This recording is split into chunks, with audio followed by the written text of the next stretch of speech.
मैं कुछ ऐसे संदेश आए हुए हैं श्रावण महीने को लेकर के, और उसमें शिवलिंग की पूजा और उसके निर्माण के बारे में।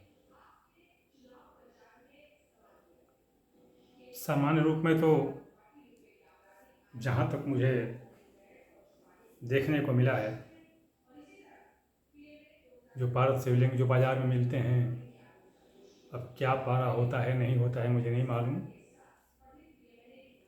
और उसमें कौन कौन से तत्व मिलाए जाते हैं, क्या पदार्थ होते हैं, कह नहीं सकता, क्योंकि पारा जहाँ पर इतना महंगा है वहाँ पर 1.5 तोले का शिवलिंग 700-800 रुपये में मिल जा रहा है। तो मैं क्या कह सकता हूँ कि वो पारद शिवलिंग क्या है और किस चीज़ से बना है। जो भी हो, इस बार सावन का महीना 22 जुलाई से और सोमवार के दिन ही आरंभ हो रहा है। सबसे मुख्य बात जो है, सबसे मुख्य बात है कि उस दिन श्रवण नक्षत्र है। श्रवण नक्षत्र, श्रवणे कुर्याद विप्लवम कहा गया है कि श्रवण नक्षत्र में जब सोमवार पड़े और सावन का दिन उस दिन आरंभ हो, सावन का माह, तो विकार युक्त शनि और शनि से पराजित समागम युद्ध वाले और भी ग्रह शांत हो जाते हैं यदि त्रिवर्गी शिवलिंग की पूजा की जाए। इसकी महत्ता अनेक ग्रंथों में बताई गई है, बहुत सारे स्कंद पुराण में भी बताई गई है, शिव पुराण में भी बताई गई है, भागवत पुराण में भी बताई गई है। यही नहीं, जो गैर हिंदू मजहबी जिसको कहते हैं, या यवन के जो ऋषि मुनि जो यवन समुदाय के होते हैं, उन्होंने भी, और शिवलिंग तो वो कहते नहीं हैं किंतु वो अकरब कहते हैं। इसी भारत के बने हुए आकार को अकरब कहते हैं कि उसकी पूजा करने से, उन लोगों का विधान अलग है पूजा का, तो उसकी पूजा करने से इतने सारे ग्रह दूर होते हैं और भगवान शिव का इतना बड़ा वरदान मिलता है कि एक व्यक्ति के जीवन के सारे कष्ट दूर हो जाते हैं। किंतु अब त्रिवर्गीय अब शिवलिंग हो, पारद शिवलिंग, तो अब अगर त्रिवर्गीय स्वयं बनवाएंगे, मैं समझता हूँ कि तभी संभव है कि आपको त्रिवर्गीय पारद शिवलिंग मिल जाए, अन्यथा नहीं मिलेगा। क्योंकि त्रिवर्गीय पारद शिवलिंग यदि आप अपने अंगुष्ठ, जिसको मैं 2 इंच आज के पैमाने से 2 इंच का ही मान लेता हूँ, तो 2 इंच का पारद शिवलिंग चाहे कुछ भी कर लें, 28,000 रुपये से कम का नहीं बनेगा। अगर बनवाते हैं तो बाजार में खरीदते हैं, वो पारद शिवलिंग कितने का मिलता है, कैसा होता है, मैं नहीं कह सकता। तो ऐसे त्रिवर्गीय शिवलिंग की देखिए, इसकी वैज्ञानिक अवधारणा भी है। अब मैं विज्ञान की विवेचना क्या करूं, यहाँ पर मैं स्पष्ट रूप से बता दूं कि त्रिवर्गीय शिवलिंग में जो पदार्थ मिले होते हैं, विशेषतया पारा और अभ्रक, ये अभ्रक जो मिनरल्स में आते हैं वो अभ्रक नहीं, ये अभ्रक एक विशेष अभ्रक होता है जो रोगी पर्वत, जो रोगी पहाड़ हो जाते हैं, चट्टान रोगी हो जाते हैं, उनसे झड़ के निकलते हैं। तो ये अभ्रक दोनों जो होते हैं बहुत बड़े विकिरणात्मक पदार्थ होते हैं, और इसमें कोई संदेह नहीं कि अब इसमें पारलौकिक शक्तियाँ व्यक्ति को क्या मिलती हैं वो तो मैं नहीं कह सकता, लेकिन जो भौतिक रूप में ही देखने को आते हैं कि शरीर की अनेकानेक व्याधियाँ नष्ट हो जाती हैं। शरीर की अनेकानेक व्याधियाँ नष्ट, यहाँ तक कि भयंकर कुष्ठ के रोगी भी इससे अच्छे हो जाते हैं। देखिए, पारा का एक विशेष गुण है कि पारा का काम करने वाले कोढ़ी भी हो जाते हैं, अधिकतर कोढ़ी होते हैं। कारण क्या है? क्योंकि इसके विकिरण को अगर समझ नहीं पाए, इसके दबाव और इसकी दिशा को यदि समझ नहीं पाए तो कोढ़ी तो होना ही है, प्लेटलेट्स टूट जाती हैं, क्योंकि इसकी विकिरण की क्षमता बहुत बहुत ही तीव्र होती है। खैर, ये तो विज्ञान की चीज़ है। तो पारद शिवलिंग त्रिवर्गीय होना चाहिए। अभी बता दूं मैं आपको कि इस सावन में देखिए, जिस जिस तरह से कलिकाल का प्रभाव होता जा रहा है, बढ़ता जा रहा है, ज्यों ज्यों अनाचार, व्यभिचार, अतिचार, झूठ और ये मतलब जो हिंसा होती चली जा रही है, तो इससे निवारण के बहुत ही प्रभावशाली उपाय भी हमें मिले हैं प्रकृति से, या माया शक्ति से हमको ये बहुत बड़े उपाय भी मिले हैं। अंतर क्या होता है कि हम उसको समझ नहीं पाते, या हमारे पास उतनी समझ शक्ति नहीं है, जो भी हो। अभी देखिए, इस वर्ष सावन के महीने में श्रवण नक्षत्र जो है मकर राशि का होता है, शनि की राशि है अपनी, और शनि की राशि में सोमवार पड़ रहा है और सावन का महीना शुरू हो रहा है। इसमें कोई संदेह नहीं कि त्रिवर्गीय पारद शिवलिंग की अर्चना अगर इस सावन के महीने में की जाती है तो अनेक व्याधियां, कष्ट और ग्रह दोष निश्चित रूप से समाप्त होंगे। मैं ऐसा इसलिए कह रहा हूँ क्योंकि ढेर सारे लोगों के आग्रह आ गए हैं वो शिवलिंग बनवाने के। तो अब चूँकि अब एक दिन जाना पड़ेगा मुझे, जहाँ फाउंडे जहाँ बनाते हैं, तो सब वो सामने जा कर के, और जो केमिकल बैलेंस होता है, जो सराफा में रखते हैं लोग, जिसको कहते हैं रासायनिक तुला, तो उस पर जो है पारा को रख के वजन कराते हैं, अभ्रक को रख के वजन कराते हैं, चांदी को रख के वजन कराते हैं, अपने सामने वजन करा करके, और फिर उसको जो सांचा होता है, फ्रेम, जो शिवलिंग का फ्रेम होता है, उसमें उसको डालते हैं। फिर वो अपना वो मशीन के अंदर डालते हैं, जहाँ पर वो बहुत ही हाई टेम्परेचर है, बहुत ही उच्च ताप और दाब में उसको पिघला करके और वो सांचे में फिट किया जाता है। और फिर वो जब वो निकल जाता है, सांचा निकलता है मशीन से बाहर, तो उसको ठंडा करके निकाल लिया जाता है। तो इस तरह अगर आप सामने बनवाते हैं, और अगर आप में पहचानने की क्षमता है कि ये पारा मौलिक मूल है कि नहीं, शुद्ध नहीं, रिफाइंड नहीं, रेक्टिफाइड नहीं, मौलिक पारा, ओरिजिनल मरकरी और अभ्रक माइका, ये जो है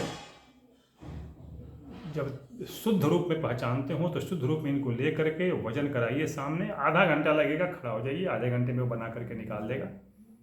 अपनी जो मजदूरी लेगा और उसकी कीमत ले लेगा और आपको मिल जाएगा, और आप उसकी जाके पूजा कर सकते हैं। तो बहुत सारे कई लोगों के लगभग 35-36 आदमी के आग्रह आए हैं। जाना है, एक दिन जाऊंगा मैं, एक दिन जा कर बनवा कर लगाऊंगा, और सबको सावन के महीने के पहले ही दे देना पड़ेगा ताकि लोग अपनी अपनी पूजा कर सकें। खैर, जो भी हो, ये मैं आगे की बात बताऊँ इसके पूजा का।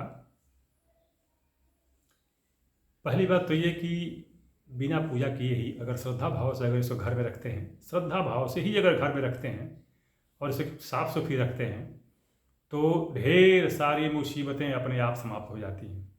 इसके विकिरण की क्षमता इतनी है कि अपने आप समाप्त हो जाती है। और अगर इसकी पूजा करते हैं, बेलपत्र और पुष्प आदि से इसकी पूजा करते हैं, तो उसकी तो बात ही अलग है, उसका प्रभाव कौन बता सकता है। 5 सोमवार इस सावन में पड़ेंगे। इस सावन में 5 सोमवार पड़ रहे हैं, और बहुत ही अच्छा मौका मिला प्रकृति ने। देखिए, जितना ही प्रकृति ने हमको उपाय दिया उतना ही उपाय दिया, जितना ही हम उपद्रव देख रहे हैं, सुन रहे हैं हमारे साथ जो हो रहा है, उसके निवारण के उतने ही सशक्त उपाय भी हमें प्रकृति ने प्रदान किए हैं। तो ये हम आज जो 5 सोमवार की बात बता रहे हैं, ये 5 सोमवार, जैसा कि मैं बताया कि पहला सोमवार श्रवण नक्षत्र में पड़ रहा है, और दूसरा सोमवार में एक भरणी नक्षत्र में पड़ रहा है। भरणी नक्षत्र में ध्यान दीजिएगा, दूसरा सोमवार भरणी नक्षत्र में पड़ रहा है और तीसरा जो शुक्ल पक्ष में पड़ेगा। ये दो मैं बताया, ये तो कृष्ण पक्ष वाले हैं। और जो शुक्ल पक्ष में जो अगला जो सोमवार पड़ेगा वह श्लेषा नक्षत्र में पड़ रहा है। ध्यान दीजिएगा, श्रवण, भरणी, श्लेषा, स्वाति, स्वाति और जो पूर्णिमा के दिन जो सोमवार पड़ रहा है, श्रावणी पूर्णिमा को जो सोमवार पड़ रहा है, तो वह फिर जाकर के श्रवण नक्षत्र में ही समाप्त हो रहा है। आरंभ भी श्रवण नक्षत्र में और अंत भी श्रवण नक्षत्र में। ये इतना बड़ा मौका, इतना बड़ा अवसर मिला है श्रावण के महीने में शिवलिंग की आराधना का,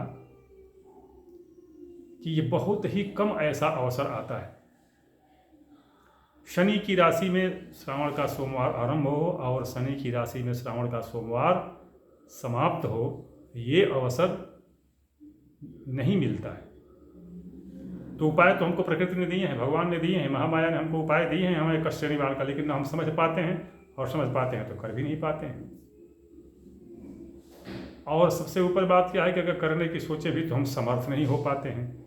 जैसे मान लीजिए आपके अंगूठे की ऊंचाई अगर ढाई इंच हो गई, 2.5 इंच हो गई, तो 35,000 रुपये तो केवल शिवलिंग के हो जाएंगे।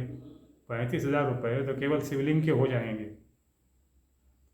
बाकी उसकी प्राण प्रतिष्ठा और भी जो होते हैं वो लेकर के, तो अब सामान्य लोग तो कर ही नहीं सकते हैं। जो बेचारे कम पूंजी वाले होंगे वो तो कर ही नहीं सकते हैं। तो यही जो कठिनाई है कि अगर हम समझ भी पाते हैं तो हमारी शक्ति वहाँ तक नहीं पहुँच पाती है। अस्तु जो भी हो, इस श्रावण के सोमवार में जैसा कि मैं बताया आपको कि प्रथम श्रवण नक्षत्र में शनि की राशि में प्रारंभ होने वाला सोमवार और पूर्णिमा को, श्रावणी पूर्णिमा को अंत में सोमवार जो श्रवण नक्षत्र में समाप्त हो रहा है, अगर इस मध्य अगर शिवलिंग की आराधना की जाती है, पूजा की जाती है या घर में स्थापना की जाती है, तो इसमें कोई दो राय नहीं कि ऐसे पूजा करने वाले व्यक्ति के सारे कष्ट, सारी परेशानी और सारे दुख निश्चित रूप से समाप्त हो जाएंगे। तो मैं चाहूँगा कि जो व्यक्ति इच्छुक हो, समर्थ हो, वह स्वयं किसी ऐसी फाउंड्री में जाए जहाँ पर इसकी ढलाई होती हो, सामने खड़ा होकर के अपने अंगूठे की नाप ले करके और उस हिसाब से वो अपने उसमें पदार्थ जो हैं पारा, अभ्रक और चांदी, देखिए मैं बता दूं इसमें कज्जल भी पड़ता है। कज्जल तो जो गवाक्ष में लगे होते हैं, जो वो क्या झाला जो कहते हैं काले काले से, तो उसका वो मिलाना पड़ता है, लेकिन उसको छानना पड़ता है, छान के इसमें मिलाते हैं। और वह लाभदायक किसके लिए होता है? जिसकी चार राशियाँ हों, वृष, तुला, मकर और कुंभ। वृष, तुला, मकर और कुंभ, ये 4 राशि वाले अगर उसमें कज्जल मिलाकर बनवाते हैं तो विशेष लाभ उनको मिलेगा अनुपातिक तौर पर। तो मैं तो यही चाहूँगा कि जो इच्छुक हों और जो बेचारे मुसीबत में पड़े हों, मुसीबत से छुटकारा चाहते हों, तो इस सावन में भारत के शिवलिंग को प्राप्त करें। बाजार से खरीदे हुए पारद शिवलिंग के बारे में मैं कुछ नहीं कह सकता कि वो पारद शिवलिंग है भी या नहीं, पारा उसमें एक भी बूंद पड़ा है या नहीं, मैं नहीं कह सकता। किंतु जब सामने बनवाते हैं तो उसकी बात अलग है। फिर उसकी पूजा करके और स्वयं देखिए। और इस बार के सोमवार में 5 सोमवार पहली बार। दूसरी विशेषता ये कि श्रवण नक्षत्र में आरंभ और श्रवण नक्षत्र में अंत, ये सबसे विशेष बात है। तो अगर इसका लाभ अगर आप उठा सकते हैं, अपने जीवन को सफल बना सकते हैं, अपनी मुसीबतों से छुटकारा पा सकते हैं तो अति उत्तम, और नहीं तो महामाया माता दुर्गा की जैसी इच्छा। अंत में बता दूं कि संबंधित कोई भी संदेश मुझे आप मेरे व्हाट्सएप नंबर 9889649352 पर कर सकते हैं। दूसरी बात, कि अगर आप मुझसे ज़्यादा विद्वान हैं, ज़्यादा पढ़े लिखे हैं, ज़्यादा ज्ञानी हैं, तो माता दुर्गा आपके ज्ञान में वृद्धि करें, किंतु हमसे अपनी विद्वता प्रदर्शित न करें, न शास्त्रार्थ करें, क्योंकि मैं शास्त्री नहीं, आचार्य नहीं, गुरु जी नहीं, ऋषि जी नहीं, मेरे पास कोई आश्रम नहीं, संगठन नहीं, कार्यालय नहीं, कुछ नहीं है। मैं अकेला आदमी हूँ, फौजी आदमी ठहरा, मुझे कोई, मेरा कोई ग्रुप नहीं, कोई संगठन नहीं है, कुछ नहीं है। तो आपको अगर शास्त्रार्थ करना है तो किसी शास्त्री से, आचार्य से कीजिए। अगर मेरी बात आपको गलत लगती है, अनुचित लगती है, तो वीडियो मत देखिए, कोई दिक्कत नहीं है। मैं कोई व्यापारी नहीं, मेरे पास कोई व्यापार नहीं है। भारत सरकार के द्वारा बहुत ज़्यादा पेंशन मिल जाती है हमको हर महीने, कोई दिक्कत नहीं है। खेती बाड़ी भी अच्छी खासी है, तो कोई दिक्कत नहीं है, हमको व्यापार नहीं करना है, ना मेरे पास कोई व्यापार है। तो इसलिए आप अपनी शास्त्रीय विवेचना किसी शास्त्री से करें। तीसरी बात कि जहाँ तक मुझे देखने और सुनने में आया है, मैं जो शुल्क लेता हूँ, निःशुल्क सेवा में नहीं करता, जो शुल्क लेता हूँ वह सामान्य तौर पर और पंडित लोगों से बहुत ही ज़्यादा, तिगुनी चौगुनी है, जो सुनने में आया है। बाकी लोग क्या दक्षिणा लेते हैं मुझे नहीं मालूम। तो यदि आप समर्थ हों, इच्छुक हों, यदि आपको आवश्यकता हो तो संपर्क करें, अन्यथा न करें।